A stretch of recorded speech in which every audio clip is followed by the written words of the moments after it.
माननीय श्रीयुक्त समरंजन पट्टनायक एबे किछि दिन हैला बड़ विचलित अछंदी एवं उद्भट कथा सबू से कहउछंदी।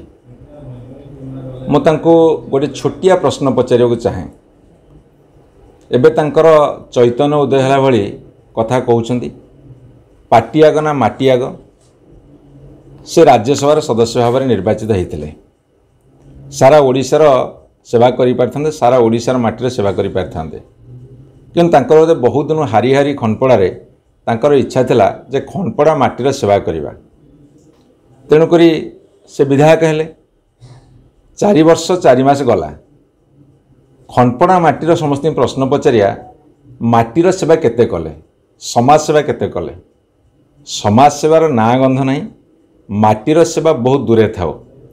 किंतु एबे जो उद्भट कथा सब कहउछंती, अनेक समय मुख्यमंत्री ऑफिस को टार्गेट करिबा एवं अनेक समय निजुको एक विराट शक्तिशाली समाजसेवी भाव में उपस्थापित करिबा, एसब होची तांकर गोटे अस्थिरतार लक्षण नंबर 1।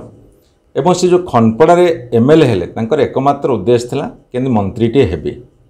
क्षमतार लालसा मनीष को पथभ्रष्ट करे। तेणु क्षमतार लालसारे जेतबेले मंत्री हबार स्वप्न तांकर चूरमार हो गला, कहीं से समाजसेवा करती नहीं कि माटीर कथा बुझंती नहीं। तेणु मंत्री हवा जेतबेले तांकर सौभाग्य जुटिला नहीं, तापरे से हताश रे बर्तमान अनेक कथा कहउछंती। तेणु मोर तांको कहिबार कथा होची जे 4 वर्ष 4 मास भितरे माटीर कथा केते बुझिचंती से खनपड़ावासी से उत्तर मागंतु।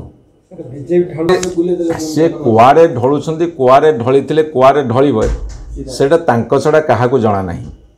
गोटे कौन से गोटे उद्देश्य न थाई से कथा करंदी नाही। एवं सबुठारु बड़ कथा होची 4 वर्ष 4 मास भितरे ना माटीर कथा बुझिले ना पाटीर कथा बुझिले, केवल निज कथा बुझंती, निज इच्छा चरितार्थ करने को चेष्टा करती। जेतेबेले सेथिरे से सफल होती नहीं, सेतेबेले से एई भली ब्लैकमेल करिवार पंथा आपणे नियंती। आज तांकर ब्लैकमेलिंग करिवार जो कथाटे सफल न होबारु से उग्र हो पड़िछंती।